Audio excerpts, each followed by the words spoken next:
We'll now move on to oral questions put by members to ministers. The Honourable Leader of the Official Opposition. Thank you. My question's for the Premier.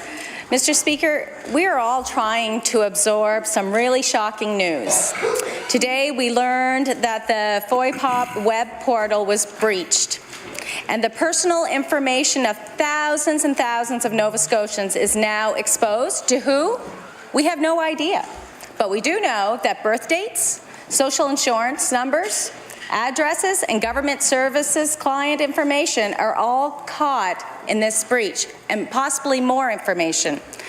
But what we also learned, Mr. Speaker, is that government has known about this for more than a month.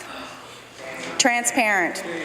Well, will the Premier provide a detailed timeline of this breach, including when the Minister of Internal Services was informed and when the Premier was actually informed? The Honourable Premier. I'd be happy to, Mr. Speaker. Last Thursday, the 5th of this month, we were informed, Mr. Speaker, by one of our own employees that there had been a breach. We did follow protocol. We called the law enforcement agency, Mr. Speaker, and we're very proud of the work they've done, and Mr. Speaker, we'll get to the bottom of it. The Honourable Leader of the Official Opposition. Well, actually, you know, one of the first things in public relations 101 is get in front of the story, and it's shocking to learn that this breach has been going on for so long. This government knew that private information was being disclosed, and they said nothing. They were asked about it yesterday in the House, and they said nothing. They took the opportunity to pass. This government claims repeatedly that they are the most open and transparent. So the Minister of Internal Services had the opportunity yesterday to declare that the truth of this matter. So will the Premier explain what the government knows today that they didn't know yesterday? The Honourable Premier. The fact of the matter is the IP address that we provided to the local law enforcement agency, Mr. Speaker, they went through the proper channels to obtain the proper legal documents to make sure that they could go out and apprehend the individual, Mr. Speaker. We're very proud that we were not going to undermine the work of the law enforcement agency, no matter how much it might have been to the advantage and political advantage of our party. We were going to make sure we abided by the law and to allow those hard-working law enforcement agencies in this province to do their job. The Honourable Leader of the Official Opposition. Transparency. That's the only word I can think of. We are only starting to scratch the surface on what is a colossal breach, not just of the FOIPOP portal, but also of the public trust. We are still trying to find out how many departments are affected, how many people are affected, and the extent of any other privileged personal or corporate information. We understand that the Halifax Regional Police will be holding a press conference today with additional information on this investigation, and Nova Scotians are certainly unsure if this government would have released this information if it had not been pressured here yesterday by my colleague. So, does the Premier still have confidence of the Department of Internal Services? The Honourable Premier. Mr. Speaker, I absolutely have confidence in the Department of Internal Services. I have a tremendous amount of confidence in my colleague, and let me assure the honourable member, while we enjoy the debate in this House, we will do nothing to compromise the law enforcement agencies in this province to ensure that the law is followed in this province, and we followed down the process the entire way, Mr. Speaker, when the law enforcement agency made that they had actually followed the proper process to make sure they'd gone through the legal documents to ensure they could obtain the right information to go out to investigate, Mr. Speaker.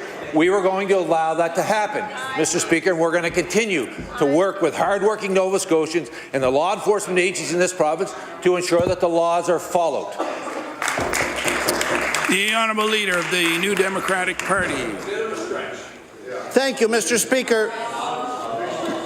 Marjorie and Edwin Crosland of Berwick are a couple who have been married 70 years. He's 91, she's 90, and not too long ago he had to go in the hospital, and because she has dementia, she made the move to a nursing home.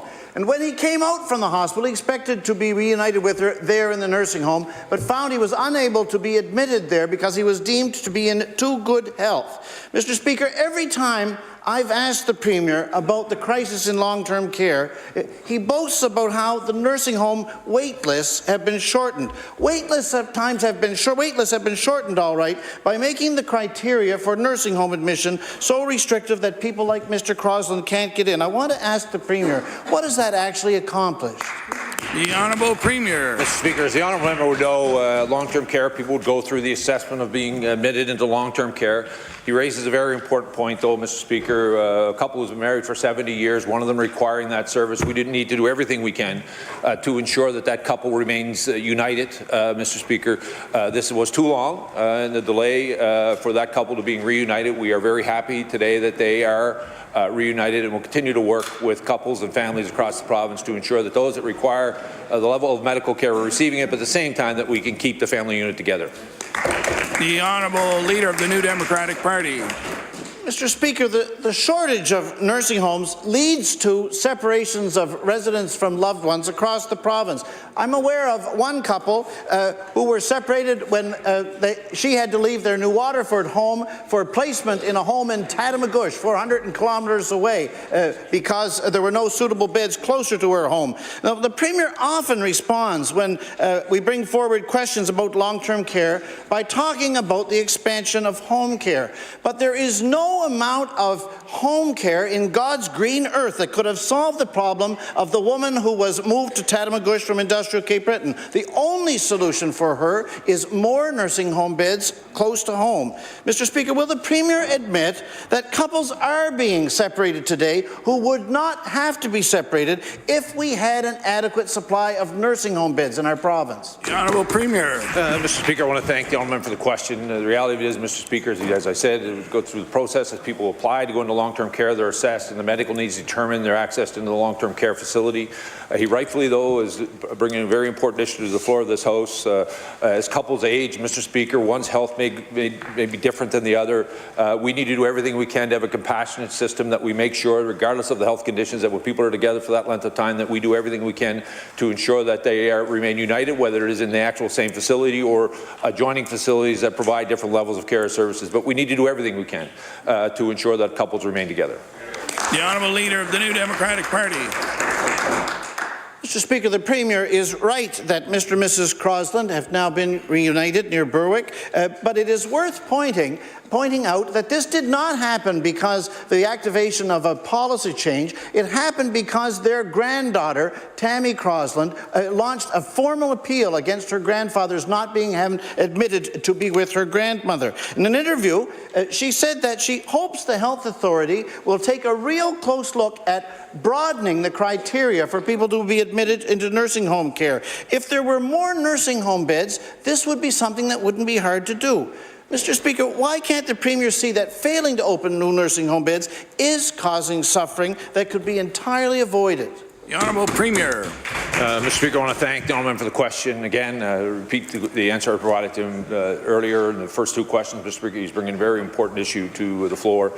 We need to do everything we can when we admit someone to a long-term care facility, especially family members of reunited, that we do on a compassionate basis, whether it's if they don't qualify in terms of the medical needs to be in a particular facility, that we look at this in a compassionate way, in a compassionate community as we are as a province, that we do everything we can to make sure that these couples are united. And I commend their granddaughter for her tremendous work ensuring that this issue was brought to the Minister, to the government, and we worked with organizations to ensure that this couple was reconnected as early and as quickly as possible. The Honourable House Leader for the official opposition.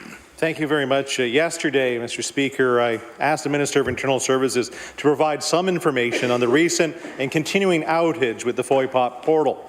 Specifically, I asked her to confirm if the personal information and payment information of FOIPOP website users had been compromised. The Minister did not answer my question. Instead, she promoted a breach protocol. And given that we learned what we learned earlier today, her answer was a little less than forthcoming. When asked directly, Mr. Speaker, yesterday if there was a breach of personal information, why did the Minister refuse to answer? Did she not know, or was she going to keep it secret? The Honourable Minister of Internal Services. Thank you, Mr. Speaker, and I'd like to thank the member for the question. I'm sure that the member is not, in fact, insinuating that I lied in any way, shape, or form. I followed, along with my team, the strictest of protocols when we have an incident like this, which is engaging and containing the situation.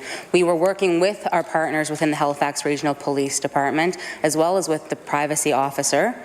And today, when we had further confirmation from the Halifax Police Department that they had substantial progress within their case, we were able to come forward and make details known and are now focusing on the second part of our protocols, which is informing those directly impacted by this terrible incident. The Honourable House Leader of the Official Opposition. Mr. Speaker, the FOIPOP website was down for a week and still down. And as we said before, this is the primary contact point for access to information for people, the media, and opposition parties.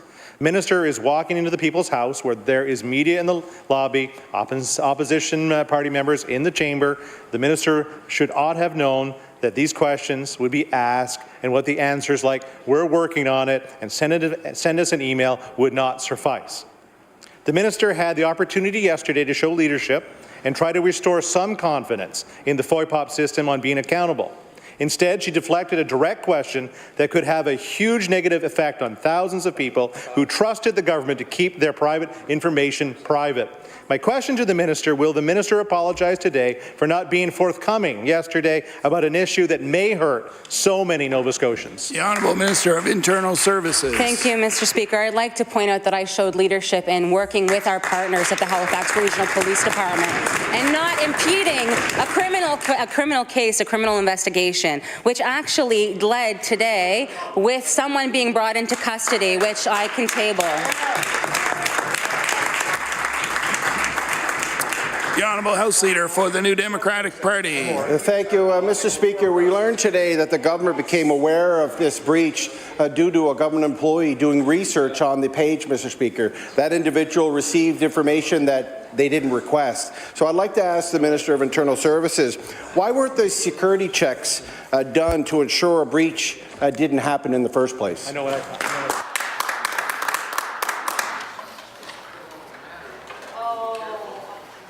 The Honourable Minister of Internal Services. Mr. Speaker, what I can say to the member is that there were testing done at the start of the process when we signed up with this technology and throughout, but I would not want to say anything more that might impede an investigation.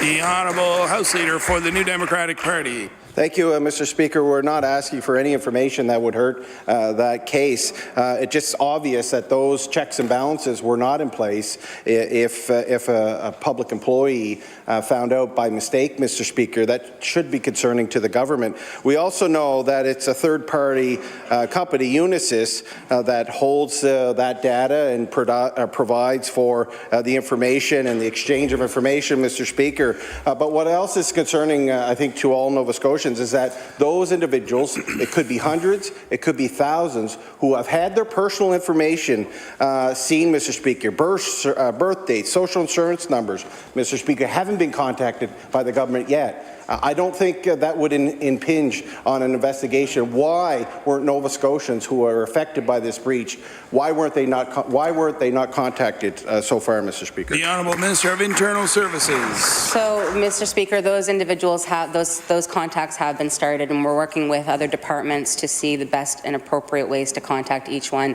who has been impacted by this. The Honourable House Leader for the Official Opposition. Thank you, Mr. Speaker. Earlier today, and we've been asking a number of questions around this already, that there's an unfathomable breach in the government's FOIPOP website. And by the government's own admission, 7,000 documents were inappropriately accessed, and that's terrible. And what's unforgivable is that the personal information, including social insurance numbers, was inappropriately available on the internet for more than a month, and really the government didn't know anything about it. With a social insurance number, someone could improperly get credit cards and a host of other damaging things. And again, this was found out through a typo that a staff member, when they were doing a research project on the website. Will the minister tell the House exactly how many Nova Scotians have had their sensitive personal information compromised because of the government's inability to identify a breach and unwillingness to make it public? The Honourable Minister of Internal Services. So I have to agree, Mr. Speaker, with the gravity of this situation. This is a very serious incident that has taken place, and there are a number of Nova Scotians today who are finding out that personal information has been exposed. Our priority within our protocols has been first to contain and then to investigate and then to notify. It is my understanding that a breach of this nature has never occurred, and we need to do better to make sure that something like this doesn't happen again. The Honourable House Leader for the Official Opposition. Mr. Speaker, the press release issued by the minister today said the next step would be to identify or notify people whose personal information had been compromised and as a result of this unbelievable breach. There was one caveat, though, that this notification would be done after careful consideration not to compromise the police investigation. Given the serious nature of the breach, that statement is a little too vague and doesn't provide Nova Scotians with any confidence that they'll be treated in a forthright manner. Will the minister commit today that everyone who had their information compromised be notified and that the full extent of the breach of their confidential information be shared with them? The Honourable Minister of Internal Services. Mr. Speaker, every person who's been impacted by this breach will be notified. The Honourable Leader of the Official Opposition. Thank you, Mr. Speaker. My question is for the Minister of Justice. The conversation around cannabis has been basically around the plant itself and or its direct byproducts and such as fresh or dried cannabis. And we've talked a little bit about edibles and what might happen down the road with edibles. I'd like, though, to speak a little bit about the cannabis concentrates, what would be commonly known, I guess, as hash oil. And I don't think a lot of people in this conversation realize that these products are actually involved in this discussion and legislation. So can the minister explain whether these products will be available for sale at the NSLC and in what quantities and for how much? The Honourable Minister of Justice. Thank you, Mr. Speaker, and I thank my colleague for the question. The oil element that my colleague refers to is part of the definition of cannabis. The Nova Scotia Liquor Corporation, Mr. Speaker, has identified a price point of about $8.70. That may change, Mr. Speaker, quite frankly, depending on how organized crime responds to the most comprehensive legislation that this country has seen. The Honourable Leader of the Official Opposition. Mr. Speaker, there are small appliances known as Rosen presses that you can purchase for a couple $100s, and these presses can actually be used to take the fresh cannabis and press it to convert it into hash oil, and then it's used in a variety of products and obviously sold in the black market.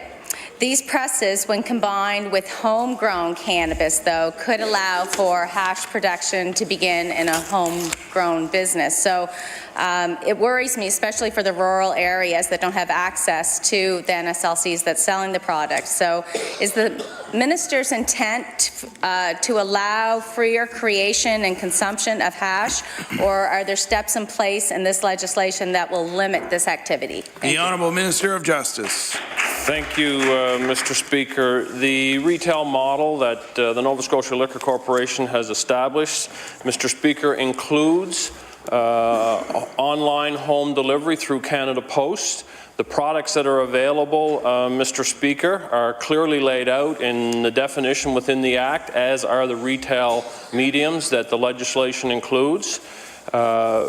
The process that my colleague is speaking about, Mr. Speaker, is a matter that exists presently within the organized crime environment and their ability to drive products, value-added products, and create greater profits, Mr. Speaker. This is why we've embarked on this journey and this legislation, the most comprehensive in the country, Mr. Speaker, to mitigate organized crime and provide for public safety.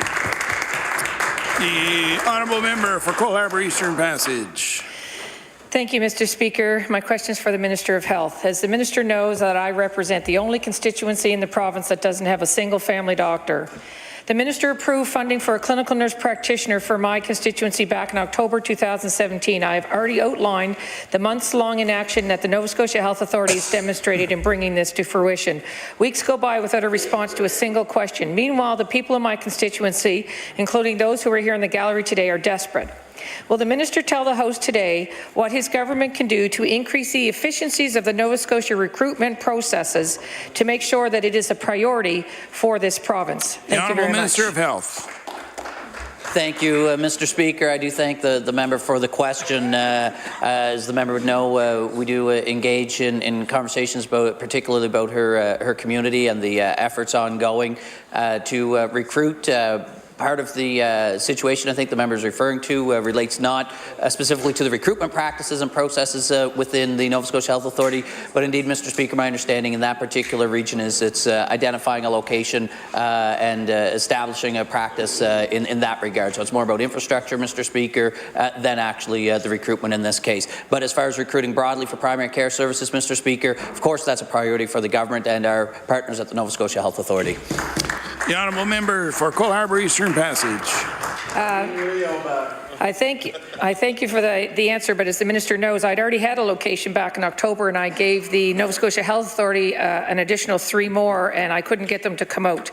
The clinical nurse practitioner who had agreed to come back to my community in October has been waiting for over 6 months, and now she informs me that she is so frustrated that she's looking to go elsewhere. You cannot imagine how angry I am about that. As the Minister knows, he has spoken to the Nova Scotia Health Authority and that at least got things moving along. This is the latest in a string of broken promises from my constituents who had an election promise from the former Liberal MLA that a collaborative health centre was approved for our constituency.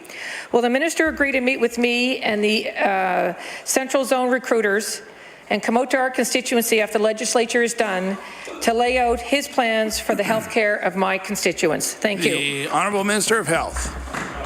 Thank you, Mr. Speaker. Again, as the member knows well, I don't have to imagine her frustrations, Mr. Speaker. She knows we've discussed frequently what the challenges in her community are. That's why, Mr. Speaker, I responded while working with her to have conversations to bring more attention to the concerns being raised on behalf of her constituents. That's why we continue to work. As the member knows also, some of the concerns although locations may have been identified as potential areas, that some of them were reviewed and not deemed appropriate or having some challenges. So again, the effort and the work of the Nova Scotia Health Authority has been in identifying a suitable location that would work for the services that they would be offered to ensure primary care being provided within the community. That work is ongoing, Mr. Speaker, and will continue because we maintain our commitment, Mr. Speaker, to improve primary care access for all Nova Scotians.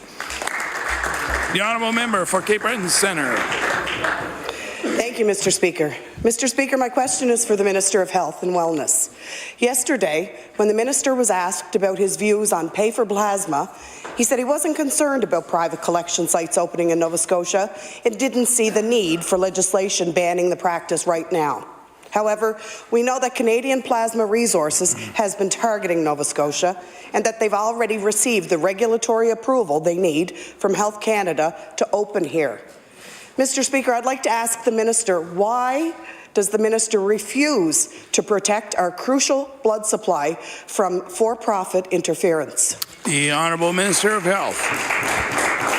Thank you, Mr. Speaker. I thank the member for the question. Indeed, I believe what my comment was, in Nova Scotia we have no paid for plasma or blood services or companies in place. What we do have, Mr. Speaker, is the fabulous work of the Canada Blood Services, Mr. Speaker, which provides volunteer-based donations by Nova Scotians to provide blood and plasma components or products for Nova Scotia use, Mr. Speaker. We continue to support the great work of Canadian Blood Services, and I said what was important for Nova Scotia is that we have, and for me, is to have the information that's coming from a national report, Mr. Speaker, on this very topic, and it would be prudent for me to have that information before we make decisions as to how we may proceed in this particular area. The Honourable Member for Cape Breton Centre. Thank you, Mr. Speaker. And actually, it's in you to give, so we shouldn't be making money off of blood. Mr. Speaker, the expert panel report that the minister is waiting for is coming from Health Canada. Recent investigations have cast serious doubt on Health Canada's ability to regulate this industry. Internal documents cited in a 2017 report show the regulator working hand in glove with a private company to push a donation model that the Creever inquiry warned against, and I'll table that. Mr. Speaker, with this information, why won't the minister act now and join Ontario, Alberta, and Quebec in banning pay for plasma in Nova Scotia? The Honourable Minister of Health. Thank you, Mr. Speaker. I'm pleased to advise the member that I've taken steps to become informed about the concerns being raised in this regard. Mr. Speaker, I believe it's important to receive the information, knowing that there's a national report coming down in this very area that was struck by an expert panel had been struck nationally to do this. We know that information is expected to come forward in the coming months this spring, Mr. Speaker. As I said, having that information would be important and prudent for the province to consider. There is no paid plasma or blood collection in this province, Mr. Speaker. We are receiving the blood collection through Canada Blood Services, Mr. Speaker, which is, of course, what we expect in the province. Thank you. The Honourable Member for Cumberland North. Thank you, Mr. Speaker. We are concerned for our nurses. They've been working in unsafe conditions for over 18 months in the medical unit at the Cumberland Regional Healthcare Centre. This creates unsafe conditions for our patients. 18 months ago, a manager in the medical unit reported these unsafe conditions. No action was taken, nothing changed. 10 months ago, I met with the facility manager on behalf of the nurses. No action was taken, nothing changed. 5 months ago, I met with the zone medical and nursing leaders on behalf of the nurses. No action was taken, nothing has changed. Last week, I gave the Minister of Health a letter from the nurses. My question to the Minister of Health is, when can we expect the medical unit to be staffed safely for both nurses and patients? The Honourable Minister of Health. Thank you, Mr. Speaker. I thank the member for the question. Indeed, the safety of both staff and patients within our healthcare system is indeed an important topic and a priority for all of the partners, ourselves, the Nova Scotia Health Authority, the IWK. Mr. Speaker, the work that gets done for the staffing needs within a particular facility is managed by the Nova Scotia Health Authority and with their local staff and management teams based upon the needs within those specific communities. The member did mention that she had provided some information to me last week, earlier this week. Mr. Speaker, I've passed that information along and have requested an update on that particular situation. The Honourable Member for Cumberland North. Thank you, Mr. Speaker. Registered nurses and licensed practical nurses can't cope with the current patient-to-nurse ratio.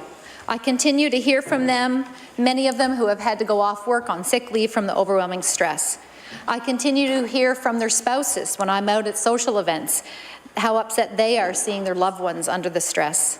To further worsen the problem, there's a hiring freeze on CCAs. And now the continuing care assistants they're quitting due to their increased workload and stress. Last week, I brought a letter to the Minister of Health from the nurses, and I'll table that, where 32 of the staff have signed a letter stating the medical unit is not staffed safely, leaving patient care compromised. I applaud their bravery in bringing this situation forward. The question is, when can we expect the Minister of Health to lift the hiring freeze and put in safe ratios of patient-to-nurse ratios? The Honourable Minister of Health. Thank you, Mr. Speaker. As I've mentioned, the identification of the staffing requirements within our facilities, Nova Scotia Health Authority facilities across the province, is something that can vary based upon the needs of the individuals within a particular unit or zone. As the member mentioned, she provided some information to me recently. I've taken that information back to look into and get additional information to respond to the concerns that have been brought forward. The Honourable Member for Inverness. Question for the Minister of Health. Mr. Speaker, when the Health Authority, and by extension, the government, is unable to provide things like lab services and emergency surgery in rural areas, the shortage of registered nurses is often the reason given. Yet, being an RN should be considered very good employment in rural Nova Scotia. What has the Minister found to be the cause of this nursing shortage, and what has he done to help? The Honourable Minister of Health. Thank you, Mr. Speaker. I thank the member for bringing this question to the floor. Indeed, the member's correct. Nursing profession is a very admirable profession, and the people who step forward to pursue this career path are admirable people, as are many other healthcare professionals serving the people of Nova Scotia. Some of the initiatives, Mr. Speaker, include being more open and engaged with our nursing professions, recognizing from nurses the desire to practice to their fuller scope in communities, opening new paths and doors for nurses to have opportunities to participate in providing primary care, Mr. Speaker. That's why we're seeing our commitment towards collaborative care practices, providing those opportunities to family practice nurses, nurse practitioners, and others, Mr. Speaker. We certainly respect the work of these nurses, and we're glad to be able to partner with them to improve primary care access to Nova Scotians. The Honourable Member for Inverness. Mr. Speaker, from what I hear, the shortage is causing the shortage. Nurses are coming to the workplace that is understaffed and expected to perform, 120% of their maximum workload for the day. They are burning out. Then they leave, and the health authority and sometimes blames rural life, suggesting nurses just don't want to live in rural areas. But, Mr. Speaker, how can we expect to attract them with that attitude? The Honourable Minister of Health. Thank you, Mr. Speaker, and I appreciate the comments from the member opposite, but Mr. Speaker, I assure him that rural life, as a member of a rural constituency, Mr. Speaker, I suggest is not a barrier to people pursuing. One thing that we've noticed, Mr. Speaker, that I believe past governments throughout time have not identified was, in fact, that the challenges with recruitment and retention of healthcare professionals is not limited to a rural issue, Mr. Speaker. We've identified these needs in our urban parts of the province. And, Mr. Speaker, it's not just in Nova Scotia, but other jurisdictions. When the member brings up the question of nurses in particular, I've cited before that just a few weeks ago or a month ago now, that in Moncton, New Brunswick, which is an urban population, Mr. Speaker, their emergency room was shut down because they didn't have enough nurses in an urban setting. This is not a rural-urban question, Mr. Speaker. This is a challenge within a particular profession that extends right across the province. The Honourable Member for Inverness. Well, Mr. Speaker, if it's not a rural problem, why is the problem so prevalent in rural areas? Cape Breton Island is rated the third best island in the world by readers of Travel and Leisure magazine. I can think of a lot of things that are fun to do in Inverness. The Farmer's Daughter had thousands of replies from people around the country to 3 job ads made through a social media campaign. People want to live here. Why does the health authority let a shortage happen when we have so many reasons for this not to be an excuse? The Honourable Minister of Health. Thank you, Mr. Speaker. As I'd indicated, with respect to recruiting, retention in the healthcare fields, Mr. Speaker, right across the country, this is a challenge. Mr. Speaker, work that's been ongoing within the province to help make strides to improve the situation here. Certainly work that was underdone with the partnership with the Nurses Union, with our partners in the health authorities and our universities, Mr. Speaker, to establish new nursing programs to ensure the consistency across the 3 universities that provide the programming, Mr. Speaker, having those programs available, and also, Mr. Speaker, providing new paths and also having graduates to be able to come in at multiple entry points and thus different graduating points, Mr. Speaker. These are all initiatives to improve the new crop of nurses coming forward to fill these employment gaps.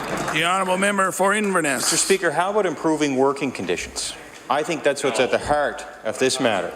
Mr. Speaker, the government is responsible for work conditions in healthcare facilities, and it should not be using nursing shortages as an excuse to stop delivering services.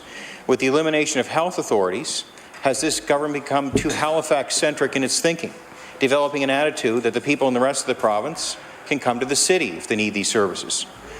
Mr. Speaker, we have an ophthalmologist from Antigonish speaking out because the health authority wants to take away nursing support for his clinic in Cheticamp. We have people unable to get chemo treatments in Inverness because lab services are not open the day before their treatment. We have nursing homes across the province short-staffed, Mr. Speaker. If this government believes rural Nova Scotia should have these services, I'm not talking about graduating new nurses, I'm talking about improving work conditions. And will the government take responsibility to ensure nurses have a safe and manageable workload when they come to work? The Honourable Minister of Health. Thank you, Mr. Speaker, and indeed the work that's ongoing throughout the province in all parts. Again, as I've indicated, this is not a question of rural or urban, Mr. Speaker. The challenges the member references, we recognize as challenges and opportunities that we have to pursue for improvements, Mr. Speaker, within our healthcare system. We've committed all along to continue to make improvements, and that's what we're going to continue to do with our partners in Nova Scotia Health Authority, the IWK, nurses through the Nurses Union Associations, Mr. Speaker, with doctors and Doctors Nova Scotia and Doctors Associations, and all other healthcare professionals, Mr. Speaker. That's our commitment, and we're going to continue to work towards that. The Honourable Member for Dartmouth South. Thank you, Mr. Speaker. My question is for the Minister of Education and Early Childhood Development. The call from parents and teachers for increased supports in the classroom has been loud and clear for years. The Commission on Inclusive Education has recommended the hiring of additional education specialists and support staff for the coming school year, starting in September. Mr. Speaker, this recommendation cannot have come as a surprise to government. Mr. Speaker, will the Minister explain what his government has done to ensure we will have trained specialists and support staff in classrooms this September? The Honourable Minister of Education. Thank you very much, Mr. Speaker. And in fact, of course, that recommendation did not come as a surprise. That's why we had budgeted in our budget $15 million to execute on those recommendations that we knew were coming forward from the Commission on Inclusive Education. Those dollars will be spent to hire professionals, behavioral supports, autism supports, specialists that we know the system needs, that our teachers need, that our students need, Mr. Speaker, and for training as well, because 2/3 of our teachers have told us that we've been not providing them what they need in terms of training to deal with the diverse needs of our classroom, and we will be announcing very soon what those supports will look like in the coming school year. The Honourable Member for Dartmouth South. Thank you, Mr. Speaker. We're looking for specifics, so I look forward to hearing those. The Commission is very clear that to meet the intended goals, specialist positions must be filled. The Commission also gives clear direction on key actions for implementing its recommendations. Phase 1 of those recommendations includes establishing an Institute for Inclusive Education, developing Cape Breton and Halifax-based intensive treatment programs, and starting research into evidence-based practice for MTSS. As far as anyone can tell, this government is not pursuing any of these key Phase 1 actions. Mr. Speaker, since the government is not following the Commission's plan for implementation, will the Minister table his timeline and plan for implementing the Commission's recommendations? The Honourable Minister of Education. Mr. Speaker, in fact, we've been very clear. We are accepting the recommendations of the report and pursuing all of their objectives. In fact, if there is anybody who's not supporting these recommendations, it would be the parties who's voting against the budget that we have in place to actually fund these important initiatives, Mr. Speaker. So if the members opposite actually want to support a change in our education system, then they should start voting for these budgets, Mr. Speaker, because we are going to see changes and impacts to our students that are going to impact their outcomes and well-being in our education system. Thank you very much. The Honourable House Leader for the Official Opposition. Thank you, Mr. Speaker. The doctor shortage in Nova Scotia takes a toll on families, and there's no doubt of that. The toll it takes on physicians was brought into sharp focus with the telling of Dr. Anne Thurgood's story. And I'll table that, but it says, exhausted psychiatrist must quit, but fears leaving patients in lurch. Facing serious personal health issues, she began telling her patient 6 months ago that she'd have to close her practice. Despite her best efforts, she's been unable to place 40 of her patients. Many don't have a family doctor, and others are not eligible to go to community health clinics because those clinics don't take on long-term patients. Bless you. Dr. Thurgood finally wrote a letter to the editor in the last-ditch effort to help those people. My question to the Minister of Health, will the Minister admit that this government's record on recruiting and retaining doctors is placing undue pressure on doctors and forcing them to take extraordinary measures to look after their patients when they're too old or too ill to practice? The Honourable Minister of Health. Thank you, Mr. Speaker. I thank the member for the question. I'm pleased to advise the member opposite and all members of the legislature that, in fact, we continue to take recruitment and retention very seriously, Mr. Speaker. That's why, in addition to the retention programs and the recruitment programs that we have in place for incentives, Mr. Speaker, we've taken additional steps. We recently recently announced almost $40 million, Mr. Speaker, around funding and initiatives to support and incentivize physicians, and particularly around family practices, Mr. Speaker. We've committed to the Practice Ready assessment. Recently have that program moving forward, as well as a new stream, Mr. Speaker, for international medical graduates. We recognize the need and the response and the solution to the recruitment challenges, Mr. Speaker, is multifaceted, and that's why we're taking multiple approaches to improve. The Honourable House Leader for the Official Opposition. Thank you very much, Mr. Speaker. A lot of talking points there, but really no solutions. Dr. Thurgood says she's not alone. She says she gets nothing but discouragement from her colleagues because some of them are in the same boat. They've been trying to retire for years as a psychiatrist, and they can't because they can't find anyone to take on their patients. Mr. Speaker, it feels like the mental health system is a pressure cooker. And I'm truly worried what will happen to Nova Scotians should they need mental health services if something is definitely not done quickly. The time for spin is over. There's a crisis, and it's time to start dealing with it. When will the minister offer something more than talking points to Dr. Thurgood and the hundreds of Nova Scotians who need mental health services now? The Honourable Minister of Health. Thank you, Mr. Speaker. It's unfortunate that the member opposite thinks that the commitments of almost $40 million around primary care physicians, Mr. Speaker, is nothing more than a talking point, Mr. Speaker. This is real investment to get real results and for improved primary care access for Nova Scotians. Mr. Speaker, the additional investments we have in this budget, which is building upon investments of past years to hire more clinicians, Mr. Speaker, in communities through our collaborative care practices, Mr. Speaker, in our schools, within our please. schools. The Honourable Minister of Health has the floor. Within our Schools Plus programs, Mr. Speaker, we have a lot of initiatives underway, Mr. Speaker, to improve primary care access and mental health care access, Mr. Speaker. We recognize the challenges, and we're stepping up to the plate, investing and taking action to improve the situation. The Honourable Member for Victoria and the Lakes. Thank you, Mr. Speaker. My question as well to the Minister of Health. On March 23rd, Lois McNeil was thrown from her horse and had to be rushed to the emergency room at the Cape Breton Regional Hospital. She was diagnosed with 5 fractures to her pelvis, as well as a fracture to her L5 vertebrae in her spine. As one could imagine, these injuries caused Ms. McNeil excruciating pain and discomfort. Her trauma was only magnified by the fact that she had to spend the night in a trauma room, laying on a stretcher that had a flimsy mattress that both amplified and intensified her pain. Mr. Speaker, these stories are far too frequent and a trend of this government's approach to health care. So my question to the minister, is this what he means by delivering quality health care to Nova Scotians? The Honourable Minister of Health.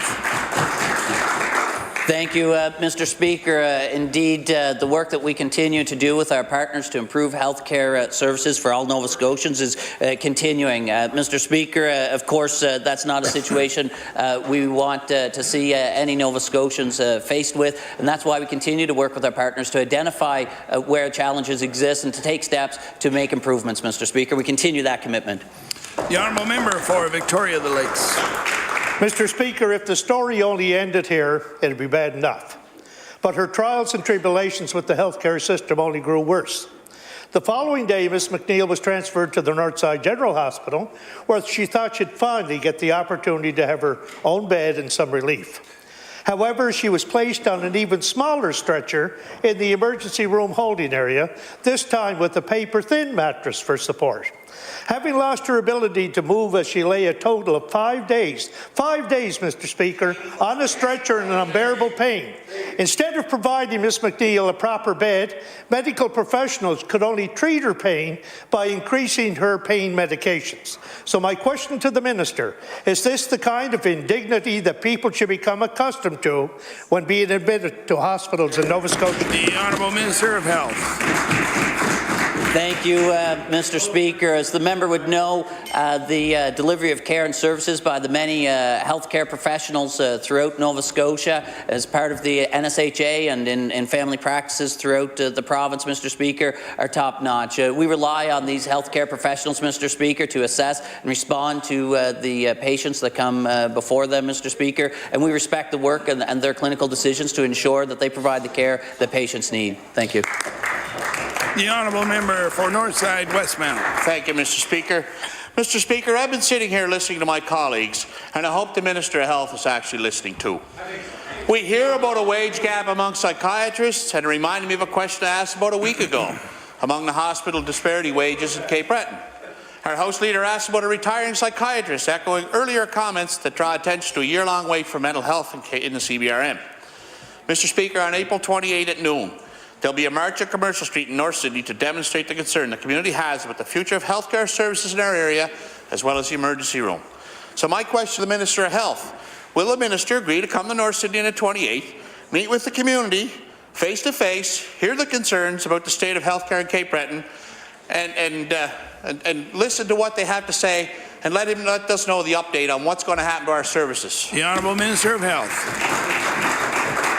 Thank you, Mr. Speaker. I thank the member for the question. I'm pleased to remind the member that I've been to Cape Breton on numerous occasions, both not just, Mr. Speaker, in industrial Cape Breton, but have been down, Mr. Speaker. Order, please.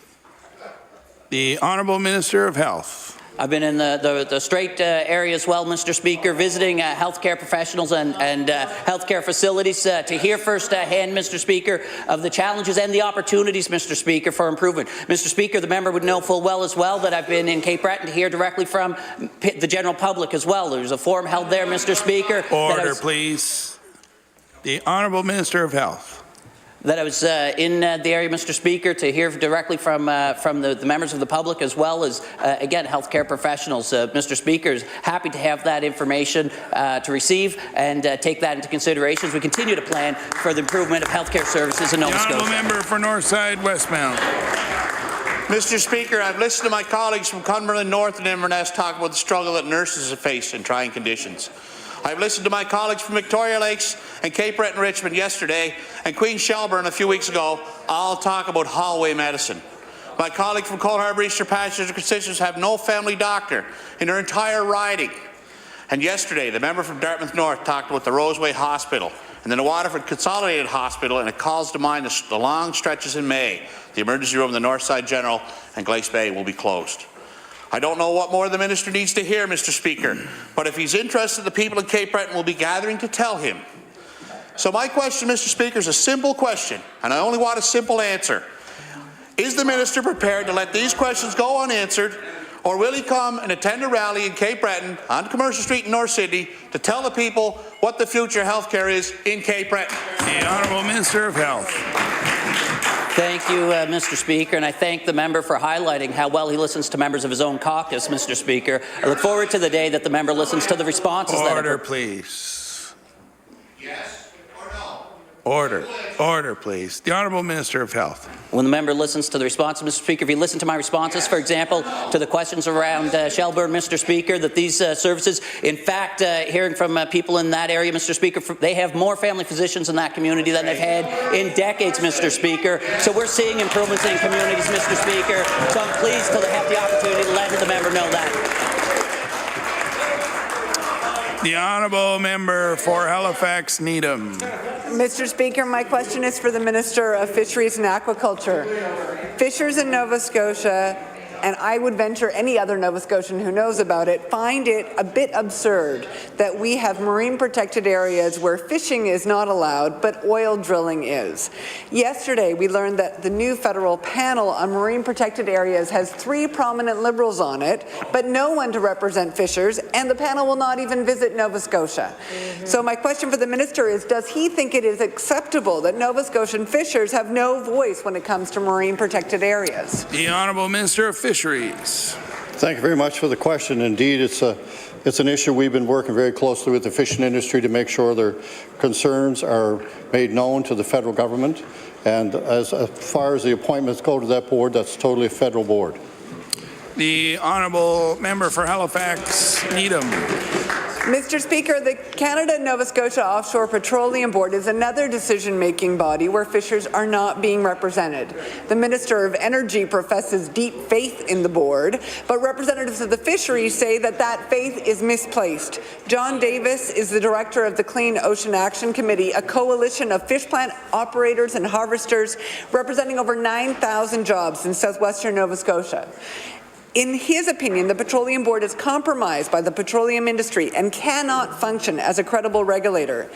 Given the importance of the Nova Scotia fishing industry, would the Minister of Fisheries support placing a representative of Nova Scotia fishers on the CNSOPB? The Honourable Minister of Fisheries. Thank you. I refer that to Minister of Business. The Honourable Minister of Business. Thank you, Mr. Speaker. Thanks, guys.